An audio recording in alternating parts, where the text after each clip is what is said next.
There's one thing that what I find that especially gets me. Probably the one thing that gets me more than anything else is I'm a fucker for procrastinating. I do it so often. You know, that thing where you're like, I should be getting something done, but I'm really not arsed.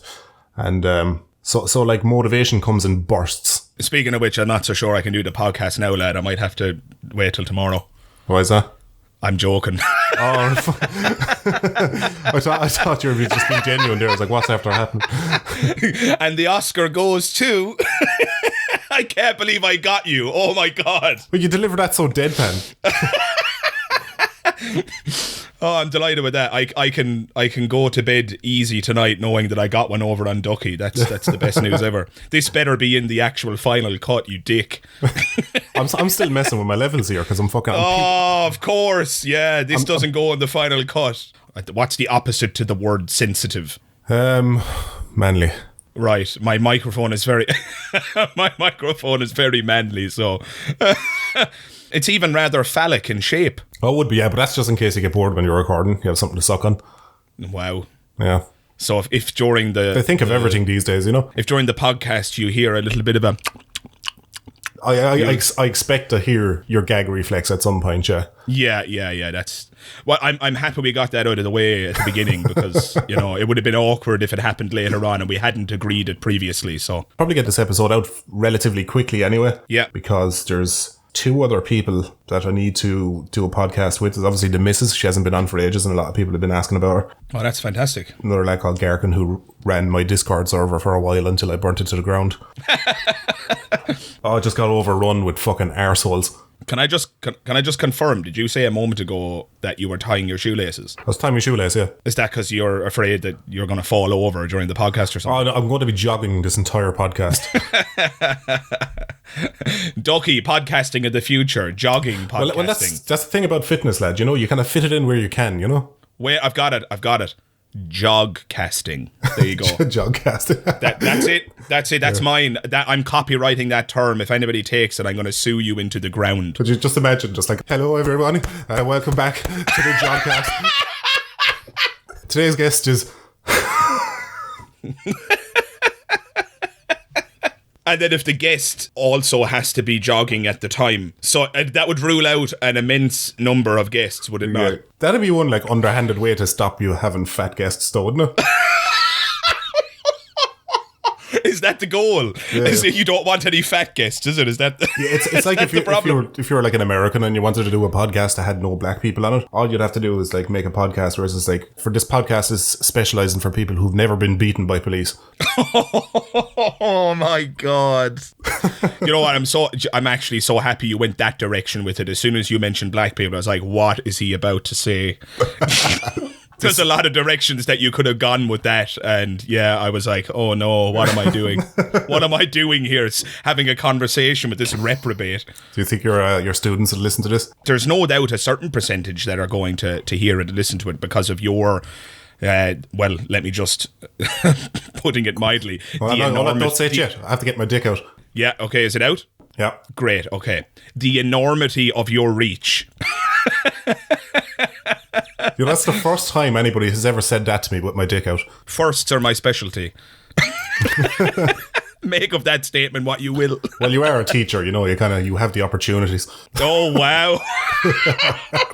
If you keep saying shit like that, I won't be a teacher much longer. Good grief. Somebody on Twitter, actually, one of the questions they asked was, obviously you're Irish, but I noticed you're based in Essex. Is that something that's public on your channel? It is, actually, yeah. I make no secret of the fact that I'm based in the UK, and that's because one of my goals with the channel is promotional. I'm hoping that at some point the channel will afford me the ability, when coronavirus fucks off, basically, I'm hoping that I will be able to do gigs in person. I mean, that's what I used to do semi-professionally in Ireland before I moved to the UK. If the questioner is wondering why an Irishman is living in the UK, there's a simple answer to that. It's employment. Yeah. I couldn't get a teaching job in Ireland. I guess that's a good place to start, really. Before we jump into the magic, just to give a little bit of context to the listeners, but I couldn't get a job teaching in Ireland, and it wasn't because I was underqualified. Forgive me for waxing lyrical for a moment, and I promise you I don't say what I'm about to say to stroke my own ego, but I actually have 3 separate degrees. I did a Bachelor of Arts degree in history and religion, then I did my teaching degree, and then I also did a master's in what was called contemporary religions. So I'm qualified up the wazoo, and yet I still couldn't get a job in Ireland. And one of the reasons for that, the primary reason for that, is because the teaching landscape in Ireland is massively overcrowded to begin with. I was going to interviews where, you know, there were 6, 7 and 8 people in the queue in front of me, and by the time I got to the front of the queue there were 7 people behind me, and when I was leaving the interview building there were more people passing me in the hall on the way in. Options were pretty sparse on the ground. Absolutely, and that's because for the past 2 decades there's a huge number of graduates and not the same huge number of retirees, and so obviously do the math and it doesn't end up being a good landscape for procuring employment. But the other thing, which is more insidious, I mean, at the end of the day, Ireland is a small country, so there's not going to be job opportunities for everyone. I feel like that's just simply the history of our country, isn't it? People emigrate. That's just what they do. Yeah, it's we're like fucking shipwrecks. Yeah, well, essentially, Irish people are built on an assembly line to be exported to the countries of the world. That's the way I view it. And I'm just the next in a very long line of people who have undergone that process. But the more insidious reason why I couldn't get a job was ideological. I was going to interviews and I was being asked, how are you going to bring the children to the Lord? To which I said, well, I wouldn't. Yeah, it's amazing how present that shit still is in fucking 2020 even. It's insane. And what really sickens me is that it's not talked about a whole pile. There's very few commentators, political or otherwise, in Ireland who broadcast this fact. I was asked in interviews, how would I bring children to the Lord? And I was also asked, who's your Republican hero? And questions like that. Now, look, I don't wish to speak ill of anybody who has an honest commitment to their faith or anybody who has nationalist or Republican leanings. I'm just saying that that's not the job of a teacher. My job is to teach, not preach. My job is to teach, not indoctrinate. And indoctrination, forgive me for condemning my own country, but indoctrination seems to be the theme of the Irish education system. I mean, you were through it yourself, Ducky, so you know the deal. There wasn't a classroom that didn't have a crucifix on the wall. And if you dared... My actual religion class was taught by a priest, like a Catholic priest, which, you know, you're not going to get an unbiased opinion of other religions with a priest. You know, I can already hear some Irish listeners potentially screaming, and they'll be saying, oh yeah, but you know, that's the ethos of the school and the church owns those schools, so get over it. If you don't want to be taught religion, then go to a non-religious school. Yeah, that argument would work if the Catholic Church didn't own 99% of all of the schools in Ireland. And when I say 99%, by the way, that's not a figure that I've just pulled out of the air. That is actually the number. Well, you can tell by a lot of the names of the schools as well. So you'd have like St. John the Baptist, St. Peter's, you know, there's a load of schools like named after saints, and that's not a dead giveaway, you know. Oh, yeah, for sure. I just think it's toxic. So if you are a parent of a faith other than Christianity, or if you are a parent of no faith, if you identify as an atheist, there isn't an option for you unless you live in basically 1 or 2 exceptional areas. So in Dublin, for example, they have what are known as Educate Together schools, but still there's a very small number, and so to get a place, it's very competitive.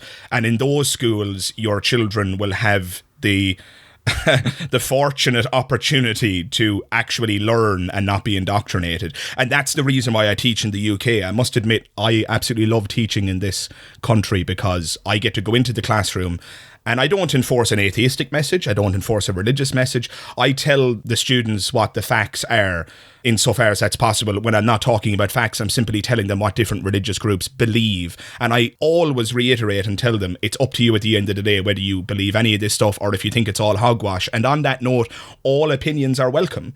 I have students who think it's all a load of nonsense and it's dumb and religion is an archaic relic of the past. And that opinion is equally welcome compared to the person who thinks that Jesus actually died on the cross for our sins or that Muhammad flew to heaven on a winged horse. All opinions are welcome, and I wouldn't have it any other way. I think that's... But that's the thing with Irish schools and Catholicism. That's how they get them. Because like when you're a kid and you're coming up and you only ever hear about one religion, you'd assume naturally that it's the only religion and it's the one to be believed. You know, that kind of way? Yeah, the way it was presented to us was, so guys, Jesus is your Lord and Saviour, and oh, by the way, there are these other silly religions. But honestly, I do not remember, like, I think primary school we learned about Buddhism once, and you know, Buddhism is not necessarily about a deity, it's about kind of finding inner peace and you know, similar stuff. Sure. Like that. But that was the only one we ever learned about. So like when you're coming up and you're kind of younger, and Catholicism is the only one you ever hear of Christianity, you're definitely going to believe in that because you're like, oh well, everybody else is believing in this and I haven't heard any reason not to believe in it. You're living in an echo chamber. Yeah, that's you're living it. in an echo chamber. If you chamber. were like brought up and you're hearing about 12, 13, 14 different religions, it's going to spark more atheist people because they're going to sit there and kind of go, well, if there's so many of these religions and none of them are equally wrong, well, none of them are equally right either. It reminds me of a story that PJ told me. PJ, as you've mentioned before on the channel Ducky, PJ is a good friend of both of ours. If anything, very frequently you'd find the three of us in a room together having a chat about some nonsense till 4 o'clock in the morning. I listened to your previous podcast and I was laughing because you were talking about PJ, you and I. I didn't name you because you're being a teacher and we were talking about whether or not it was gay to find a transsexual attractive. But you see, like I don't perceive that question as inappropriate. I think that is a legitimate question. If you're a straight man and you're attracted to someone who has a physically female appearance, but is actually biologically male, despite what surgical augmentation may have been performed, I think there is a legitimate question there in terms of sexuality. But couching that for a moment, PJ told me a very funny story once. I'm sure he won't mind me sharing this. But it's just brilliant. So PJ was at a wake. Now, I don't know if wake is the word that's used. A vigil. A vigil, fantastic. So in any case, PJ was attending a vigil and or a wake for a relative who had passed away. And at this point in time, PJ was a kid. And he has this very distinct memory of, I believe, if I'm remembering the story correctly, an uncle of his who stood up at one point and said, I don't believe in any of this. And PJ kind of had a Scooby-Doo moment where he's like, Because this was the first time he had ever heard the echo chamber being challenged. It was the first time that somebody actually said, there's an option not to believe this. And PJ... It's what's so brilliant about the story. He said he was an atheist by the end of the day. Yeah. Although maybe atheist is the wrong word. He was an agnostic by the end of the day. Certainly questioning it heavily. Yeah, he had begun to question it basically. Yeah, I don't know what terminology PJ might like to use, atheist, agnostic, or whatnot. I hope he won't mind me telling that story. But it's a great story, and it speaks to the point that you were making, Ducky, which is if you're stuck in an echo chamber and you're never exposed to a countering view or a counterpoint, then of course you just accept it as the norm. The status quo is simply true. Continue to never question it because it's not been challenged. Yeah, for sure. It reminds me of a whole load of topics like free will. I don't know how philosophical this might be, irrelevant or whatnot, but people just assume free will is real because we have this very powerful subjective illusion of choice. But if anybody's interested in that topic, there's an immense amount of research and science that suggests that we actually don't have free will. But the first time you're exposed to that idea, I remember when I was exposed to it for the first time, again, I had that Scooby-Doo moment where, what? You can question that? My question of my faith, as you are, was kind of something similar, but I came around to it myself because I'm just that smart, you know. But no, what happened was it was actually, would you believe how sad it is? It was actually pretty much the same week I found out about the whole Santa Claus situation. What happened was what situation are you referring to, Ducky? Well, the belief in Santa Claus. No fucking 8-year-old is sitting here listening to a podcast. Yeah, some poor fucking... No, baby. Yeah, no, what it was I had lost a tooth. It all started when I had lost a tooth years and years ago. And I came running up to me mother and I basically said, Ma'am, after losing a tooth, Tooth Fairy's going to come and I'm going to get money for it. And, she was a single mother with 3 kids struggling in a council estate. She obviously didn't have any money to give that night for the Tooth Fairy. So what I can see where this is going. So what she told me was, she goes, the Tooth Fairy doesn't come until Wednesday. And Wednesday just happened to be her dole day. Do you know what, though? That's ingenious. Good on your mother. She didn't want that was a very clever response. She didn't want to, ruin the magic for me because I was still quite young at this stage. But when she said that to me, I started, I made the connection pretty quickly. And I was like, hang on a second. She gets paid on a Wednesday. Because, when she's a single mother with 3 kids, payday is kind of an event. That's the day you get potatoes and chocolate bars and stuff, when she has the money to spend on you. Crisps, chips, the usual. But, so it was always an event. So I was able to kind of, pin those two together pretty quickly. But after that, then I started thinking, well, if the tooth fairy isn't real, then Santa Claus isn't. Why would Santa Claus be real? That's just as absurd. And I started talking to my friends in school about it. Discussing with my friends. We had a meeting, but I got home one day and the mother's... You convened the High Council. Yeah, that's it. Yeah. Well, I called the banners and we discussed at length. So I got home that evening and obviously word had spread that I was questioning this, and the mother sat me down and she was just like, some people have been telling me that you don't believe in Santa Claus anymore. And I was like, no, I don't. And she's like, why not? And I explained it to her. And rather than just saying, yeah, I was right, or no, I'm wrong, she just goes, okay, just don't tell your brother. Oh, there's a confirmation if ever you needed one. Because of my younger brother and my sister, I didn't want to be telling them. I say single mother, 3 kids, it's 4 kids. But at the time it was 3 kids. Yeah, so after that then I was, well, if Santa isn't real, well, God sounds just as absurd as Santa Claus. For sure. I know exactly the principle that you're articulating. I mean, if one of these kind of, again, you wouldn't have perceived them as mythical figures, but if one of these mythical figures is showing signs of uncertainty in terms of the existential question and whether or not it's real, then perhaps that casts a negative light on the remainder. That's something we're going to get into when we talk about psychics and mediums a little bit later on. If you could identify even one magician's trick that they're using, well then why would they have to use even one? Does that not cast a negative light on the remainder of their so-called supernatural abilities? Why would they have to use even one magician's trick if they really have powers? You see what I'm saying? Why use trickery when you supposedly have actual magic, Exactly. Because, I mean, to defend that, you have to rather unreasonably cling to the notion that, they use their powers most of the time, but sometimes they supplement those powers with cheap tricks. Best of luck getting anybody to believe that. Having the power to turn invisible, but then just turn into somebody, go pick a card, any card.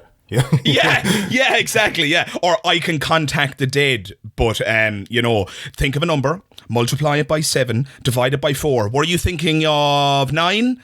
Oh my God. It's like, why are you having to do a cheap mathematical trick if you can actually contact the dead? It's, it kind of, the house of cards falls quite quickly, doesn't it? As soon as you realise that there's one bogus element involved in the whole venture. There's actually so much in common between charlatans and religion. Yeah, regrettably.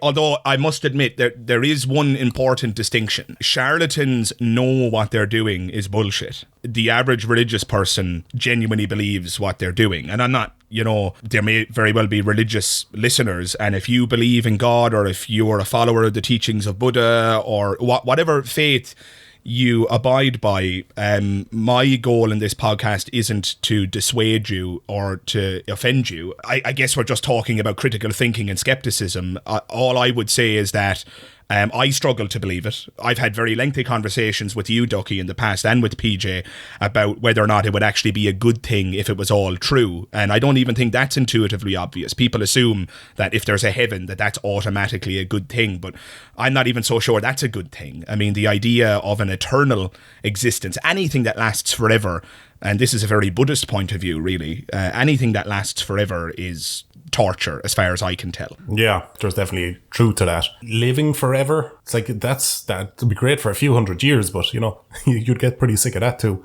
Well, too much of a good thing is bad, and that, I think that principle is universal. You can imagine the greatest pleasures of life, and people are going to name your usual suspects. Sex is going to be number 1 on the list, I would imagine, for a lot of people. But if you imagine yourself in a bedroom with the most gorgeous celebrity of your choosing, and then I said, now, imagine you're going to have sex with this person for 3 days in a row. By the end of the first day, you'd be crying and begging for it to stop. Jesus Christ, lad, after the end of the first 15 seconds. Please stop. I've had enough. if I was in bed with like Margot Robbie, she's definitely in my top 10, so I'll pick that. If I was in bed with Margot Robbie, after I've blown her across the room with a fucking recoil, yeah, no, because you know, I'm one of them blokes who are just like, no, don't touch it, even what the fuck, no, sensitive, go away. But it's, I mean, I know that might sound trivial to some of your listeners, but there is a real truth to that idea that too much of a good thing is bad. I mean, again, just take another usual suspect. People think that exercise is just this intrinsic good, but you've known me a long time, and you know that I was very unwell at one point because I became addicted to running. I was running so much that I essentially emaciated my body. I ended up a size 28 waist, which for my height and build, I looked like a child who hadn't eaten. And when I say child, it wasn't because I was a child at the time. I looked like a child. This was when I was in my early 20s. For the listeners, I'm 29 now, so this was when I was about 21, 22. But I became really addicted to running, and I did damage to my body. I ended up with a thyroid gland problem and everything. You would have had an absolutely stunning figure had you been a woman. Exactly. And you know what? I don't even take offense to that description, because you're literally speaking observationally.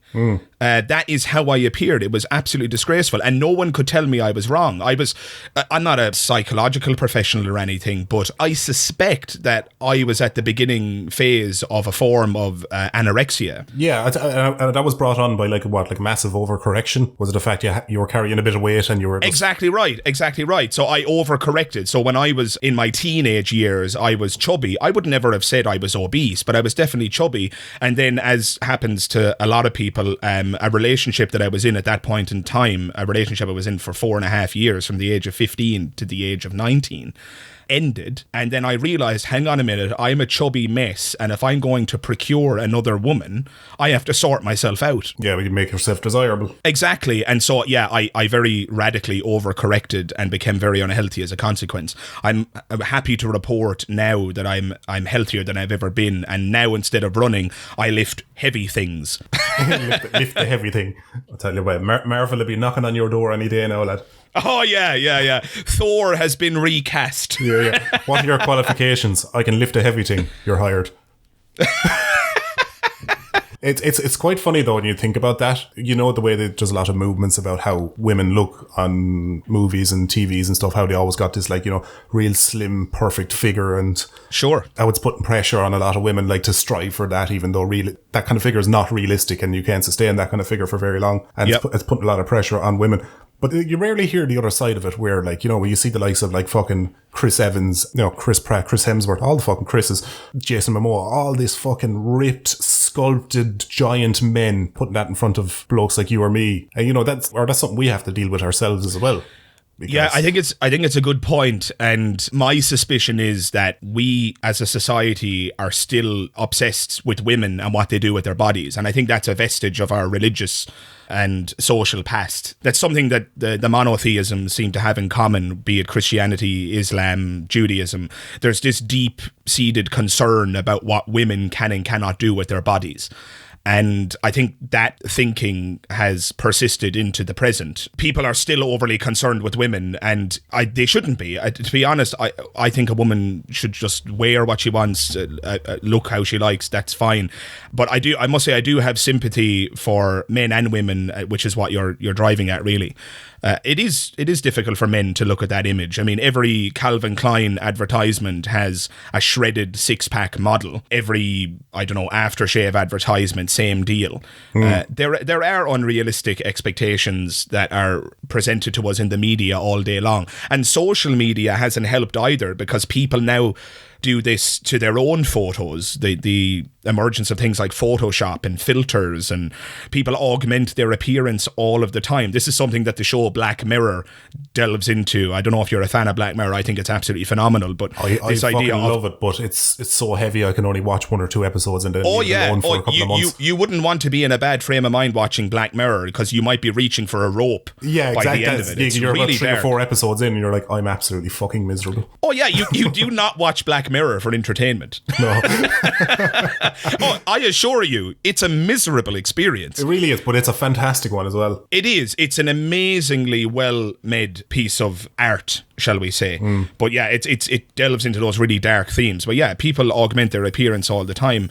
And that's something that, coming back to teaching, that we try and make our kids aware of all the time, that every time you see a photo on the internet, you must question, is that a real image? I saw a fantastic picture recently of the exact same girl who took a picture in one pose and then it took a picture in a different pose. The exact same girl. The photos were taken minutes apart, and simply by arching her back in the second photo, she got rid of all of the wrinkles on her body because her skin was more taut. In the first image, you would have seen the wrinkles and, you know, some people may have passed a negative judgment on that. In the second image, you would have said, oh my God, she's sculpted like a goddess.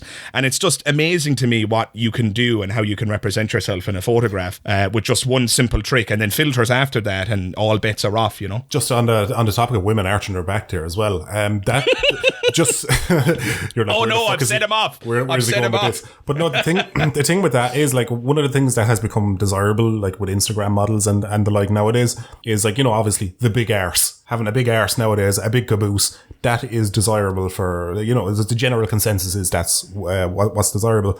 So what women are doing, they're arching their back a lot more, you know, sticking the booty out, making it a bit more appealing. But the thing is, the girls with the biggest or more desirable arses are the girls with the worst posture, because they've developed no, genuinely, they've developed what's called an arterial pelvic tilt, where their spine curves a bit too much at the end and it actually pushes their arse out. Fellas can get this as well. If you find you're losing weight but your stomach is still sticking out, it's chances are it's because you've got an arterial pelvic tilt. You get rid of that by doing like a lot of sit-ups and kind of lower back exercises and stuff. But that's actually really bad for them. And every single photo you see of a girl posing her arse, she's always just curving the spine and bending it out, which is, you know, in long term, that's going to fuck up your back. So, in other words, Ducky, women shouldn't make photos like that or produce images like that anymore because let's take it to its logical conclusion now. So, what you're hearing today, everyone, is Ducky is so concerned about the well-being of women's spines that you should never ever produce a photo like that ever again. You heard it here first, everyone. Well, you know what? Just to be safe, because, you know, some people have a natural one. What you do is, if you take a photo of your arse and send it to me, I will tell you if you're posturing right or not. You know, of course, I want to be helpful. Of course, that's because you have the well-being of women's health at the epicenter of your focus, correct? Absolutely. Yeah, those photos wouldn't be used for any other purpose other than purely academic learning opportunities. Do you know what? And I'll only look at them in the bathroom just to be sure that nobody's like looking over my shoulder or anything, you know? You're going to have to rename yourself Dr. Ducky if you keep talking like this. Well, fuck it out. No, my point is, artificially making your arse bigger is really bad for you.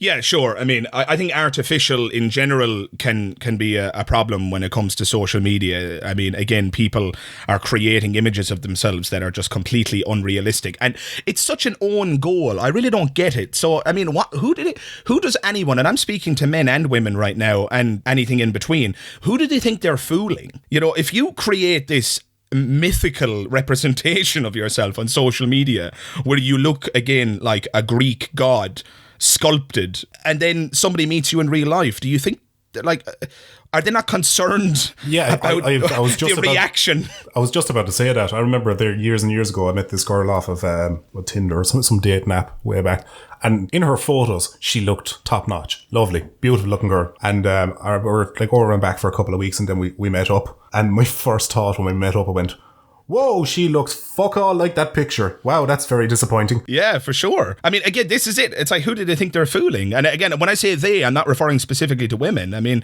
men and women do this. Fellas do it as well. But it was just, I know what you're getting at, because you can only disappoint people in real life by artificially making, if anything, make yourself look uglier. But so it's not only an own goal, but it also hurts everybody else, because if everybody else is exposed to this image of perfection on a daily basis, you do look at yourself in the mirror and compare and feel like shit, comparatively speaking. And that's just, oh man, I swear, I count myself very lucky that I think, Ducky, you and I grew up in the last generation that was not entirely consumed by social media.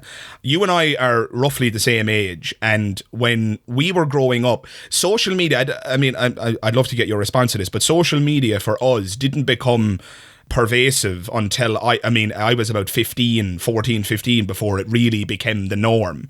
And so I still had 15 years where I wasn't polluted by it, where I wasn't contaminated by it. Whereas kids born today, any kid I'm teaching in school right now has never known a world without Instagram and Facebook. Yeah. And now they don't use Facebook anymore. On that note, the kids call me an old man when I tell them I'm on Facebook, which is very depressing. I mentioned that in my last podcast as well. Yeah, oh, that's depressing. They say, "Oh, sir, you're on Facebook, is it? You're an old man." And I tell them, "I'm only 29. Yeah. Stop calling me an old man. It's ridiculous. It's a joke." If you try to remember back to when you were a teenager looking at people who were 29, you'd be like, "Fuck, they're old." Oh, sure. But yeah, they think that you're on Facebook, so you're an old man. I heard another great phrase from a student of mine the other day. She described the usage of a particular word. The word has gone from my memory, but she said that was an example of what she called fossil language. Fossil language, so words that old people use, basically. And I just thought that was hilarious. Like the word cool or hip. That's even older exactly. again, I suppose. Yeah, fossil language. What she said, and this is a big thing in Essex for those of you who don't know, she said peak. Oh, that's peak.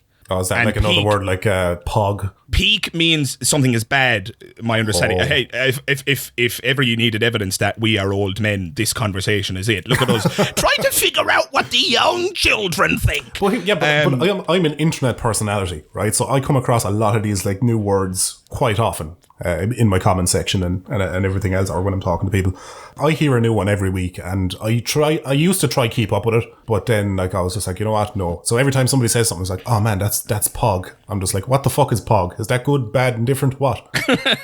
Just say good. Just say fucking good. Well, you don't need to be hip or cool. You're at that age now where you think that's impressive. It's not. Yeah, I don't try to keep up, if I'm honest, because I think it's a fool's errand. Yeah, but what you were saying about coming up, you're dead right. I think it was about 14 when kind of social media started to take hold a little bit. That was with Bebo, if you ever remember that. Oh, I remember Bebo. I didn't go on Bebo, though. I didn't join until Facebook became the thing. Yeah, so it was like Bebo, and then I think not long after that, MySpace became a thing, and then Facebook took over from there. But it's like you said, the vast majority of my childhood, the part of my childhood where I was most like a sponge, where I was learning and developing who I was going to become, that was like, you know, the majority of that time I was spending outdoors and, you know, cycling places or hanging out with my mates. You know, there was like, and I'm not disparaging people who are on social media nowadays. This is just, you know, this is how they're brought up, and the generation before us did things differently as well. It's because of that, the lack of exposure to the social media, it's not something we crave, or we just see it as we just see it as a tool rather than a way. Absolutely. Do you know what? You actually just took the words out of my mind. It is a tool. And, you know, for those who are listening to the conversation and under the impression right now that what we're doing is disparaging social media, I know you well enough and you know me well enough to know that that's not actually what we're doing. We're simply talking about the dangers. Social media is a tool, and like any tool, it can be used for good and it can be used for bad. If you use it for bad, you know what I mean, people might not see it as intrinsically bad, but when people are all the time posting images of perfection to social media, that does have a negative impact on society. I mean, suicidality amongst young people is extremely high, and that's just so disturbing to me. I mean, I've had close friends who have, I don't want to make this conversation very heavy or anything, but I've had close friends kill themselves. Now, I don't think necessarily that social media is to blame for that, but it certainly is part of the picture. Social media gives us a very unrealistic view of the world, and it gives us a very unhealthy image in relation to ourselves. I think, or at least it can. We need to be weary of it. I think every single time you see a photo, or on that note, a news item on social media, your first thought shouldn't be, oh, that's interesting. Your first thought should be, is that true? Is that real? Because that's the other problem. We spoke about echo chambers earlier, but social media and cookies and algorithms are designed to create a feedback loop, because social media websites know what you're more likely to click on, and not surprisingly, the things you're more likely to click on are things that you agree with. So that's why we see the rise of the Flat Earth Society once again. That's why we see 5G causes cancer and all these kind of nonsense. But 4G and 3G are sound. They're grand. Exactly. 5G is the bastard. But I don't view the people who have I don't view these people as just morons and idiots. I view them as victims. I think they're victims of, I think social media is the plays the primary role here. I guarantee you right now, we could do an experiment. Now, we won't do this experiment, but I'm speaking hypothetically. I guarantee you that if I spend tonight looking at articles about the flat earth, and if I go onto social media tomorrow, it will be T-minus 30 seconds of scrolling before I encounter a post which is some way or other linked to conspiratorial thinking. Yeah. And it's because social media's algorithm works on that basis. It stores your information. It knows what your preferences are. And I mean, just last night, I was buying Christmas presents for my partner. And I won't name what they are because she will be listening to this podcast ultimately. But let's just say the particular items I was looking at. Today on Instagram, I have been bombarded with advertisements for those types of items. Yeah. And it's insane. And you see, the problem is that happens whether or not it's an item you're buying or whether or not it's a political article or a religious article or whatever it is that you're reading or consuming. And this creates an echo chamber. Again, it goes all the way back to that story of PJ. If you're living in a religious echo chamber, you're not going to be able to question it because all you're hearing is your own assumptions being reflected back at you. Yeah. And it's really toxic. There's no lesson to be learned. You're just reinforcing what you already know. And it gets to the point where you start defending your beliefs in the face of logic, sometimes because you just get it, because what you believe starts becoming a part of your identity, and that's when it really becomes a problem because you're just not willing to listen to the other side of the argument or counterpoints. Then that's when you get these people on the internet that when they're talking about their conspiracy theories and all this kind of mad stuff that believe in, if you turn around and then give them a fantastic retort and disprove what they're claiming, they'll just tell you to oh, you need to wake up or do your own research or, check out this video on YouTube because this person said this. It's all deflective. None of it engages in what you've countered with. I'll give you a great example. I was speaking with a person recently who shall remain nameless. And the question of alternative medicine came up. I said, as soon as there is evidence for alternative medicines being truly efficacious in a scientific setting where placebo effect is taken into account with a double-blind trial, for example, as soon as that kind of evidence comes forth for such medicine, then I will accept that it works. What this person said to me was, yeah, but you don't have any evidence that it's not true. And that is the most common response, it seems to me. If you talk to somebody about God, well, where's your evidence for God? And then they say, well, where's your evidence that God isn't real? Yeah, that's the burden of proof, isn't it? Exactly right. It's a reversal of the burden of proof. And I've made these mistakes in the past too. I'm not the arbiter of logic or the wise one who's going to teach the world a better way. I'm just trying to share my experience. And logically and rationally speaking, that argument doesn't hold water. And it's because exactly what you said, Ducky. It's a reversal of the burden of proof. The burden to prove is on the person making the claim. Now, I can already hear some listeners screaming. They're going to say, oh yeah, but you're claiming it's not true and they're claiming that it is true. So you're both making a claim. That's not exactly right. So if we just use an analogy, Ducky, I have an invisible man that lives on my shoulder. Okay, and how am I supposed to believe that you have an invisible man? Okay, well, I'm going to tell you, the invisible man is on my shoulder. You cannot see him because he's invisible. And so you might say, oh, but surely I'd be able to hear him. No, he's silent as well. Right. Could I possibly feel him then? Could you feel him? No, he's intangible, you see. Oh. So he's a metaphysical being. He's intangible, he's invisible, he's silent. And then the last bastion you might say is, oh, but can I smell him? Does he have an odor? No, he's odorless. So now what I've done there is constructed a claim which is impervious to empirical exploration. You can't possibly test my claim. And so now you say, well, sorry, Dara, I don't believe that little man on your shoulder exists. And then I turn around and say, yeah, but you can't prove he's not there. I hope with that analogy that people can see the ridiculousness of that claim. Nobody should accept the claim that there is an invisible man on my shoulder until I provide positive evidence for the existence of that man. Yeah. The default position on any claim, existentially speaking, in terms of proving that something is real, the default position is to reject it. It's like a courtroom. The default position is innocence. That you're not guilty. You're innocent until proven guilty. And the reason it's set up that way is because the prosecution is making the claim. And if you don't have evidence for that claim, well then tough, the person walks free. And it's the same with any belief. But this colleague said that in relation to alternative medicine that you can't prove it's not true. And this colleague was making the exact same mistake there. I feel like that logical problem is just so common. It's so common. I seen Dara O'Brien. He did actually a pretty good stand-up bit about alternative medicine, Yes. And what he said was, what happens is when science start coming around on our ability to test things in the medical field and see what works and what didn't, we got everything that was claimed to be medicine and we tested it all. Whatever worked became medicine. Yeah. And whatever didn't work became some fucking, I think he said like potpourri and some a bowl of potpourri. I remember the exact bit because I was roaring laughing as he said it because it's true. So alternative medicine, for the most part, is just stuff that's claimed to be medicine but doesn't actually work. The problem is, again, your audience is so large, Ducky, that there is no doubt going to be people who are listening to this podcast who are saying, yeah, but when I had an alternative medicine for, like, let's say when we talk about alternative medicine, let's say we're talking about homeopathy, right? So they had a water treatment, right? I had a water treatment for my whatever illness and it went away. And so there's a correlation there. And so they assumed that the homeopathy was the thing that created the change. Yeah. The problem there is it's another mistake that human beings very often make, and it's because we're pattern-seeking animals. There's an assumption that correlation means causation, and that's not the way things work. I mean, here's an interesting example. Every single morning I brush my teeth and then the sun comes up. Did the sun come up because I brushed my teeth? Of course it didn't, right? Those two events happen in tandem every single morning, and yet there's no connection because the evidence doesn't prove a connection, right? Just because you had the homeopathy solution and you got better does not mean that the homeopathy solution was the thing that cured you. There's a correlation there, but you haven't actually established a causal connection. And that's where you need it. And this happens with all sorts of things. It happens with prayer. People pray and somebody gets better and then, it must have been God.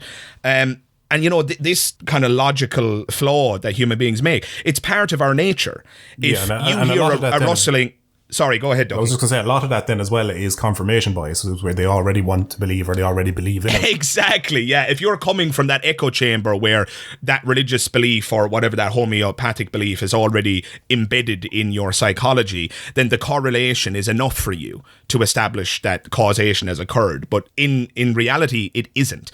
But it all comes from our evolutionary past, as far as I'm aware. When you hear a rustling in the bushes behind, even though you don't know yet, it's just better to assume that that's a lion rather than the wind. Yeah, one of those produces better survivability. This brings us, I think, rather nicely as a segue, Ducky, into my area of expertise, you might say, magic. And just that whole supernatural world where people talk about, psychics and contacting the dead and all the rest of it. I want to run something by you because I had a really, really interesting ethical situation occur on my channel recently.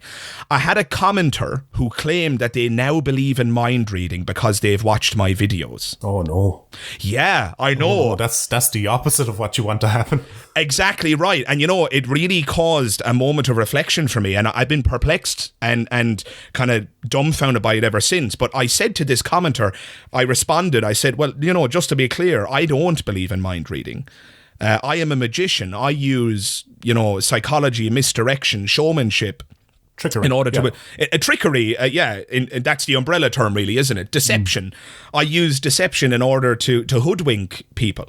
And it really made me think, it's such a worrying thing. And I think I'm going to have to make a more considerable effort to illustrate the fact that I'm not actually trying to promote the existence of mind reading as a real phenomenon. Because, if anybody's interested, I've never seen any evidence that mind reading is a real phenomenon or that psychics and mediums are real or any of it. As far as I'm concerned, they're all just people using the same tricks that I use. The only difference is the presentation. They tell you that it's real. But I must admit, there are some of my videos, Ducky, where I do present it as a question. I say things like, is this mind reading or am I just lucky? That was one of my most recent videos, mind reading or luck. You make up your mind. And perhaps I've made a mistake by presenting it that way. Maybe I'm giving just a little bit too much legitimacy to a point of view that really doesn't deserve any. Well, what are your thoughts on that? Well, my thoughts on that is you can't modify your content based on... Now, I'm sure it might have been innocent for this chap you're talking about, but you can't modify your content based on the lowest common denominator. You shouldn't have to dumb your content down because somebody may misinterpret it, like 1 in 1,000 people may misinterpret it. As long as the general consensus or your general audience understands what you're getting across, then that's the target you want to hit. Occasionally you will have 1 or 2 people that might misinterpret things, but you're better off not catering to them. Like when you asked the question at the start of a video saying, is magic real or am I just lucky? most ordinary, fucking Joe Soap will know that it's like a rhetorical question. Add to the video, put an air of mystery about it. Sure. And that is exactly what I was going for, Ducky. I'm so happy you said that. And that's actually a really good point. Perhaps this one individual who felt that mind reading is now a legitimate endeavor as a consequence of watching my video, maybe that is the extreme minority, and maybe it's a person who really didn't understand the way in which I was hoping for it to be perceived, really. I mean, like you said, yeah, it's about creating that air of mystery. I am a magician. If you look up the definition of magician, it is one who uses deception. It's a person who uses trickery. I think people very often confuse the word magician for the word wizard. Yeah. A wizard is a person who can do real magic. Now, as far as I'm aware, wizards aren't real.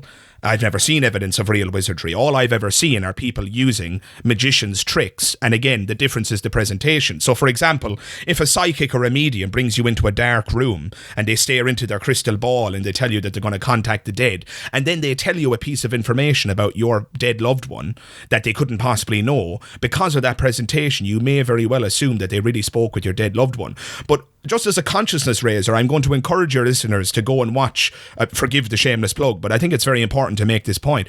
There are numerous videos. I have a series of videos called Dara's Street Deceptions. And in those videos, I walk up to complete strangers on the street and I tell them what their PIN code is for their phone. I've never met this person. There's no setup previously. They confirm all of this on camera, and then I tell them what their PIN code is. Similarly, I walk up to a person and I tell them a card that they've just thought of. No deck of cards involved. They just think of a card, and I tell them what they're thinking of. Now, here's my point. Here's my contention. If I can walk up to a stranger and tell them their PIN code or a card that they're thinking of, then what? And I'm telling you, by the way, that that's achieved using trickery. I'm not really reading that person's mind. If I can do that, then why does anybody, even for a second, believe that it's any more spooky when a psychic can tell you something about a dead loved one, or tell you a name, or tell you what they died from? Is that information, is someone's PIN code and then how someone died, are those pieces of information not equally impossible to know? And if anything, it might be actually more difficult to get a hold of someone's PIN code, because people do talk about their dead loved ones. They do talk about what they died from. There are channels that a psychic or a medium could use to gain that information. Yeah, you could definitely impress a lot of people from just the information on their Facebook profile. Exactly. And just an awareness of statistics.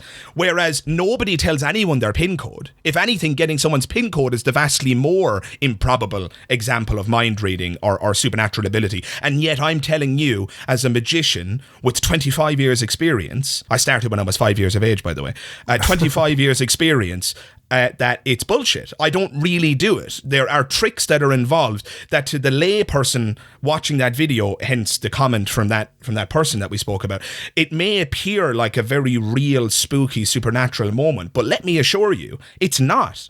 It's an art form. I use my 5 known senses to create the illusion of a 6th. That's what a magician does. And obviously, again, forgive me for tooting my own horn, I obviously did it so incredibly well that there are some listeners who are convinced that it's true. But please, everyone who may very well have seen my videos, just know that it's not. I am a magician. Yeah. I love magic. Magic is an art form that involves deception. And on that note, I think it bears mentioning, magic, I think, gets a bad rep. Oh, magicians are just trying to fool you. All art forms involve deception. An actor convinces you that they're someone they're not. And some actors do it so convincingly that they draw tears from our eyes when something happens to them, even though it's completely fictitious. Yeah. An artist uses shading to trick your eye into believing an object is 3-dimensional. Magicians just use deception as well. Yeah. This idea that magic is, it's just about fooling people. So I hope perhaps that shifts around the intuitions of either you, Ducky, or some of your listeners, because it always frustrates me when people say that about magic. I don't like magic. Magicians just want to fool us and get one over on us and make us feel stupid. That's not the case at all. All art forms involve deception. That's part of the fun, though. That's where the entertainment lies, is because he can get one over on you regardless of how close attention you think you're paying. That's the art in and of itself. That's the part that kind of releases the endorphins and you're like, oh, that's crazy. Like, the the fun bit. But I often use the analogy, people get like when some people just look. I acknowledge magic isn't for everyone, and that's fair enough. But nobody ever goes to. I don't know. This is a dated example, but nobody ever went to watch Michael Jordan play basketball. Nobody ever got frustrated when he did a technique that was so incredibly mind-blowing that they couldn't do it. Nobody in the audience was going, oh my God, it's so annoying because he can do that and I'm not able to do it. At the level of principle, nobody got frustrated about him doing something that might have been impossible for you to accomplish. Yeah. Now, I'm aware the analogy isn't perfect, but I feel the same is true of magic. Getting frustrated when a magician can do something using skill that seems impossible. People really don't get that. Deception is ubiquitous. It's in all art forms, and magic is no exception. But I would say even with that, you're still going to get people that will misinterpret what you're doing, or kind of feel victimized by it, or maybe read into the wrong bit of it. You're going to have that. And just to go back to the chap you were saying that commented on your video, something like that I encounter myself on my channel, but it's not so much tricking people into thinking one thing. I was going to ask you, Ducky, sorry to cut you off, but because I have a question written down here that I wanted to ask you. Do you ever worry about your comedy being misunderstood? So my magic can be misunderstood in the sense that people might believe I'm trying to convince them that it's real, whereas your comedy can be misunderstood in the sense that somebody might think, for example, that you're poking fun at a particular group, even though while they are the subject of the joke, they're not actually the target of the joke, which is something Ricky Gervais talks about quite a bit. And I'd love to hear your thoughts on that. I have it from both ends. It happens every now and again. So I'll make a joke, maybe it'll be sexist, or, it talks about race or something like that. I'd have two ends of the spectrum. I'd have one end where I'd have somebody kind of going, that's ridiculous. How dare you say something like that? You racist or you sexist. They don't understand that it's in jest, or they don't understand that the punchline wasn't actually the bit where I was being racist, it was the bit to follow after that, or sexist. So there was one joke I did in my last video, was the school stories one. I was talking about home ec. You remember that class back in school, home economics? I do, yeah. How could I forget it? Yeah. So I said, like, for those of you who don't know, home ec is a place where you learn to cook and clean, and where women learn their place. Just throw a line, and then immediately after that, Ducky the character sprints off screen, and a bunch of protesters comes running past. And for me, the joke in that was about how overly sensitive people are to jokes. Clearly the joke was, and in the fact that he ran away and was chased by an angry mob, the joke was obviously not intended as a factual claim. Yeah, exactly. It's a joke. The joke was that this view is considered intolerable in society now, for good reason. Yeah. And so Ducky has now been punished because he's being chased by an angry mob. But the joke also serves as a rather prescient social commentary on the world in which we live, where we see people getting cancelled, where we see people rioting in the streets, not always because of jokes, by the way. We need to be clear, we're not going to bunch everything together. Yeah. But people can overreact, it seems, because of jokes. And that's what your joke is all about. It's a commentary on society. It's a commentary on the inappropriateness of certain views. I mean, like you said, it's lowest common denominator. Any intelligent viewer of that joke knew what you were conveying, and they knew that Ducky wasn't actually promoting an ancient worldview about women. If anything, it was the way I was portraying it was like a hilarious worldview. That kind of idea is absurd. Exactly. That reminds me of, Savage Eye, which is a comedy series that aired in Ireland, which I know you're familiar with, Ducky. Yeah. I'm a huge fan of Savage Eye, and I know you are as well. But they spent an awful lot of time doing jokes about homosexuality. And there's this character, for those of you who aren't familiar with the Savage Eye, particularly our international listeners, there's this character called the Bull Mick. The Bull Mick is your stereotypical bar-dwelling, ignorant alcoholic. He's an old man who has old views, and he would say absolutely terrible things about gay people, talking about them as, I remember one of the monologues was, two gays walk into a bar and one of them has hooks for hands and all this kind of stuff. So he can get better purchase on the gay lad when he's like mounting him from behind or something. Exactly. And I'm afraid to say, and sorry to those of you who may have been offended by that joke, but I'm afraid to say those who were offended simply misunderstood in a rather moronic fashion, I might add. Clearly, it's not even a matter of interpretation. Clearly, that joke was about poking fun at people like the Bull Mick, because every pub in Ireland has several of them sitting at the bar. Yeah. Clearly, the joke was making fun of the bigots who actually believe these things about gay people. Yeah, you're supposed to be laughing at him, not with him. Yeah, exactly. People just didn't understand. It goes back to what Ricky Gervais said. People confused the subject of the joke with the target of the joke. The subject of that joke certainly was homosexuality, but the target of that joke was the people who have bigoted opinions about homosexuals, and they deserve to be laughed at. And it's just so frustrating when people don't understand the subtlety, and so obviously that happens to you as well, Ducky. It does on occasion, yeah. That's one extreme of it, where people don't kind of get the humour and they just, they're maybe a bit overly sensitive or whatever their background may be. It doesn't matter, but I do get people like that. But I also get people of the other extreme. So there was another video I'd done, was it holidays? It was about the time I went to Tenerife with the missus. And I ended the video, I was talking about the things called lucky men, if you know what they are. I don't. You'll have to fill me in. Okay, so when you're in the likes of like Spain, Portugal, and this was Tenerife, so you have these people on the street, and they're just constantly they're shilling like real cheap fucking knockoff stuff. Oh, yes. I've actually seen this video. I know what you're referring to. Yeah, I'm all caught up now. I know what you're talking about. Selling watches and sunglasses and shit like that. Yeah, and there's one every like 50 feet, and it's just you can't walk a beach without being hassled. My whole thing about that was, my observation was that they were all black men mostly. I didn't come across a single white man doing it. And sure. And I was talking about how, it's very hard to kind of talk about how something like this annoys me when the entire group I'm talking about appears to be one colour. It doesn't paint me in the best light, and I was kind of playing off that. And then I basically turned it back on them. It's just like, well, hang on a second now for a minute. There's no whites. I haven't seen any whites in their organisation, or any Asian people or Latina people. They're the racists. They need to get their house in order. Those racists. And then I caught it right there as, Ducky was about to drop a hard N. Oh, wow. Yeah. And again, the humour in that is the hypocrisy. That's the humour, not the racial thing. Yeah, I think that's spot on, because I can hear the joke, and it's brilliant, because what you're poking fun at there, I mean, even the fact that you call them an organisation, because clearly they're not an organisation. Yeah. They're a ragtag group of street vendors who are just trying to sell a few bits to scrape by.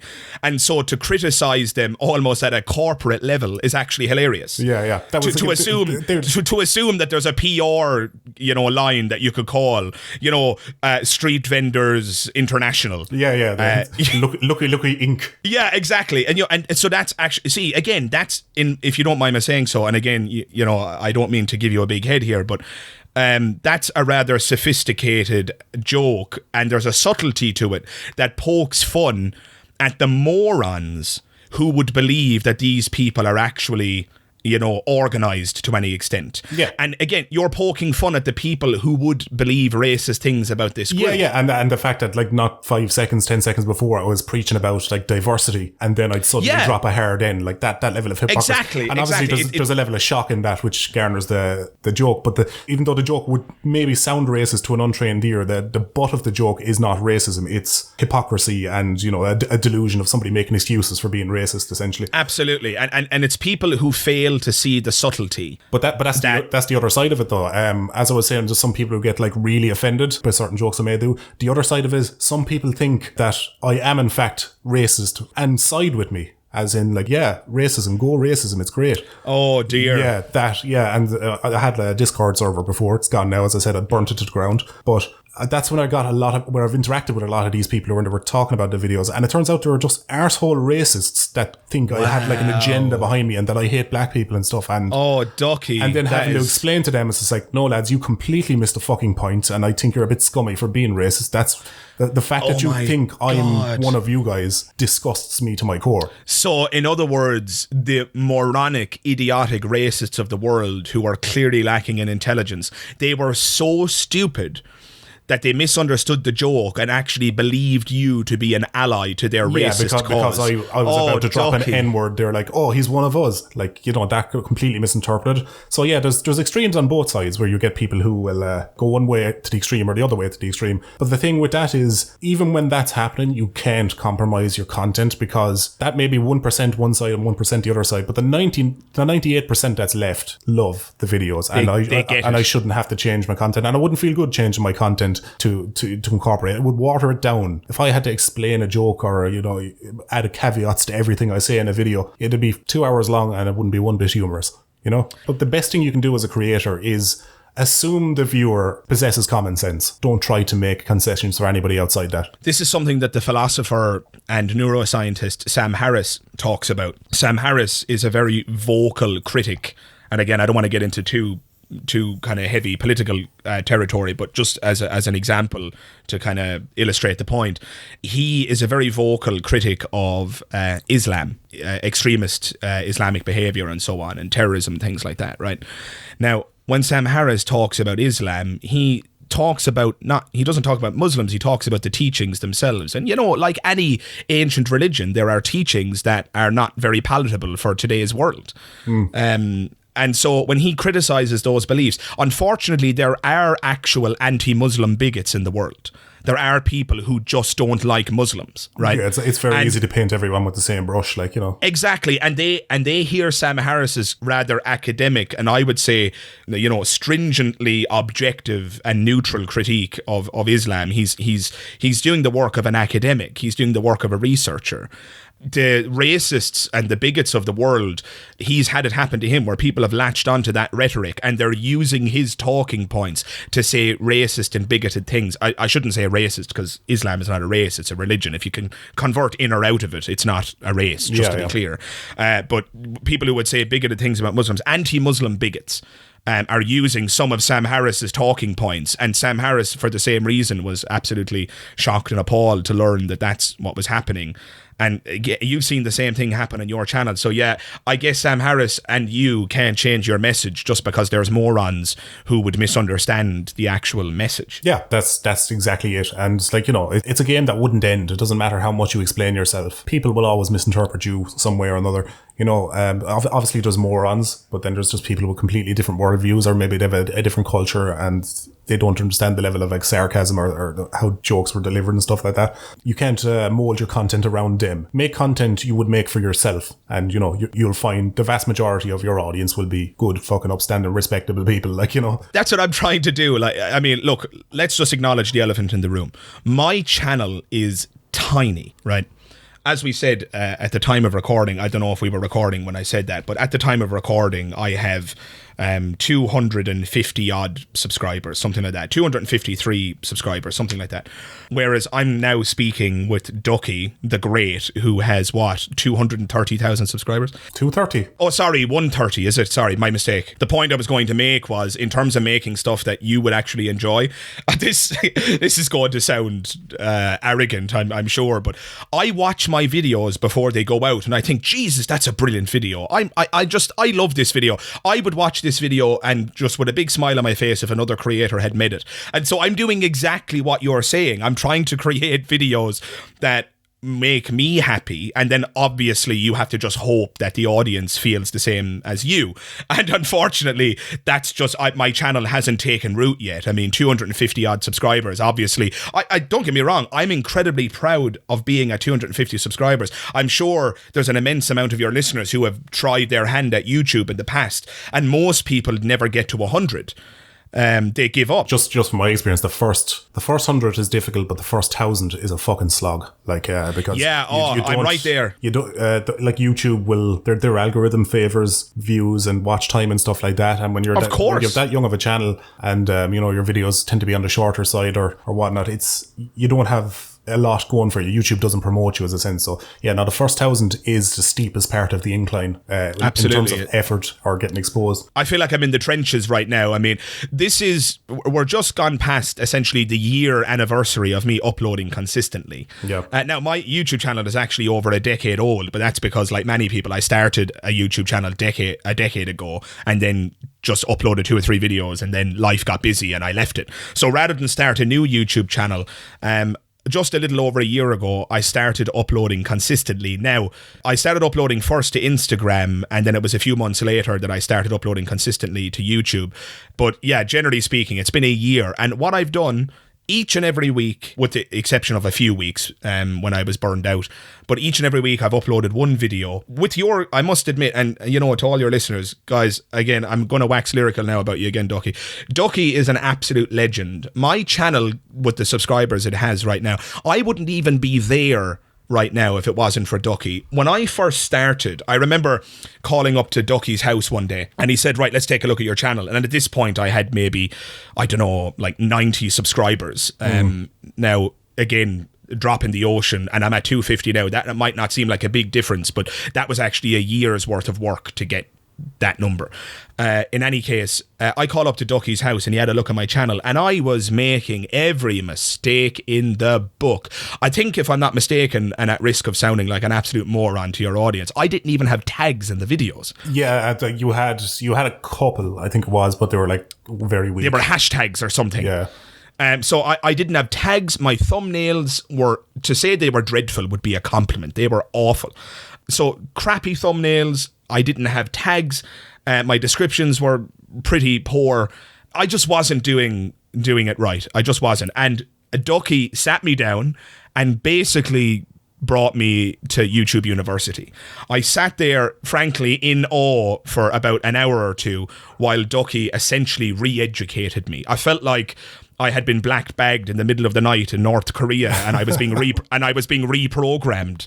Kim Jong Ducky. Just don't say that. People that make memes. Please, yes.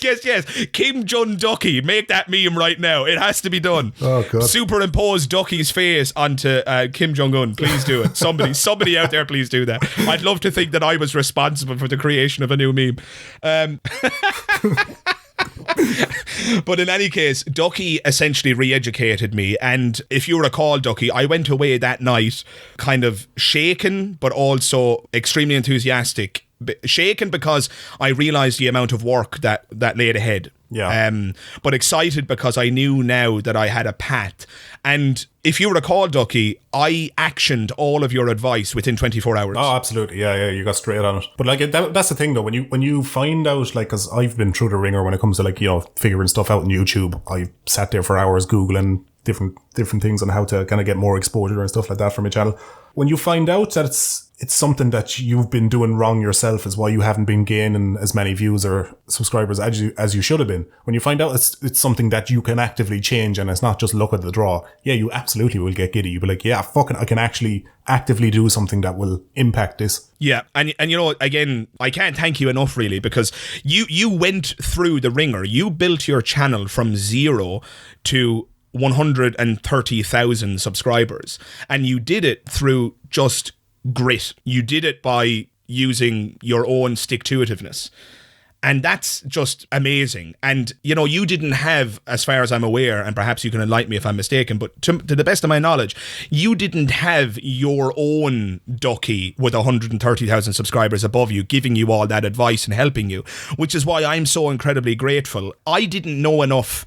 I didn't know the difference between my arse and my elbow, and you educated me, and because of that, my channel began a very modest but consistent amount of growth that has continued to this day.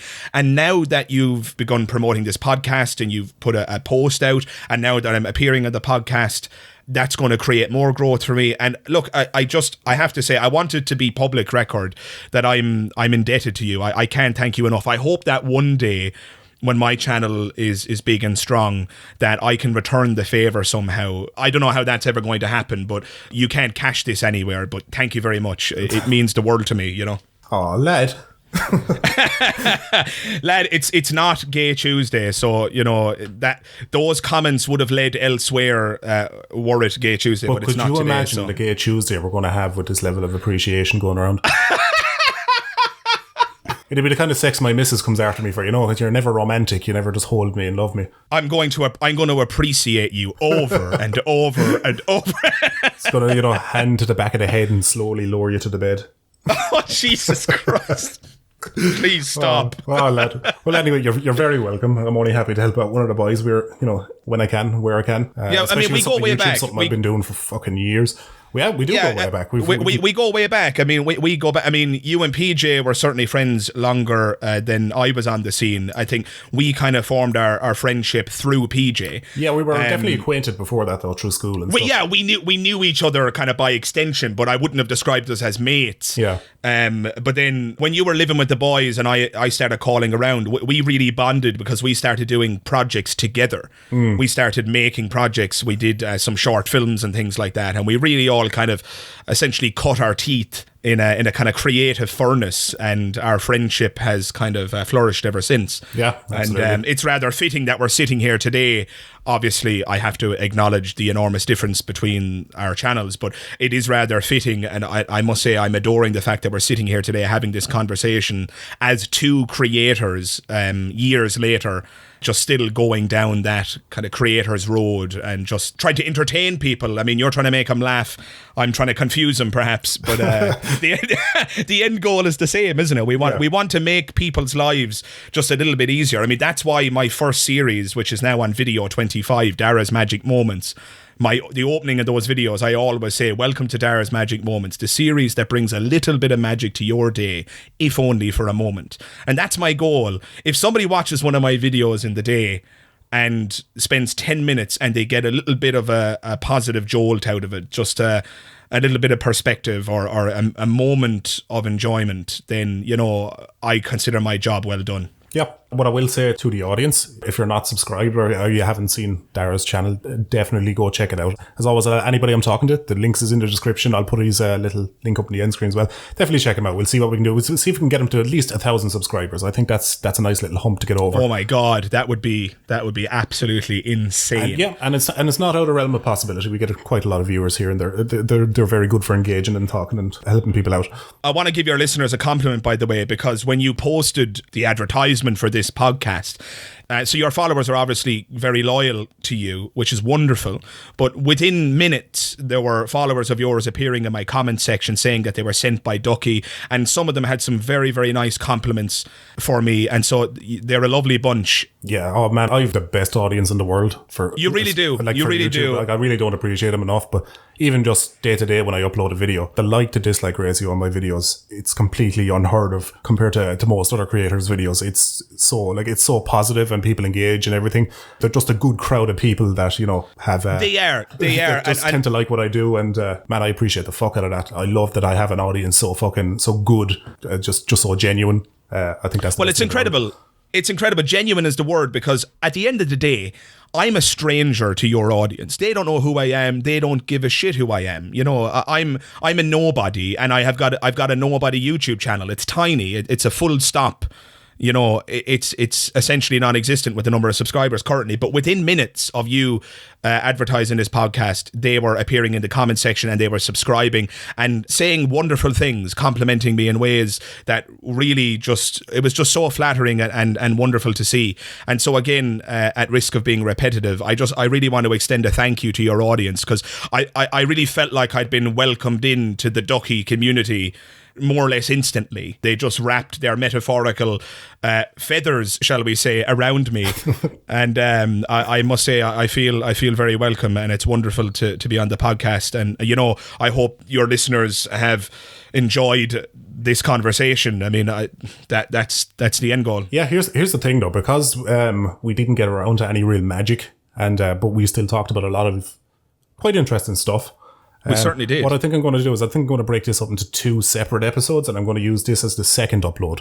And what I'm going to do, I'm going to bring this one to an end, and we'll kick off the other one, and we'll get around to actual magician questions and stuff we can delve in. Oh, fantastic. That sounds like a great plan. So we'll get 2 episodes. I'll upload, obviously, the magic one first, and then this one later for people who want to hear more of our more casual conversations. How funny would it be? The first episode gets your normal number of views. The second episode gets 0.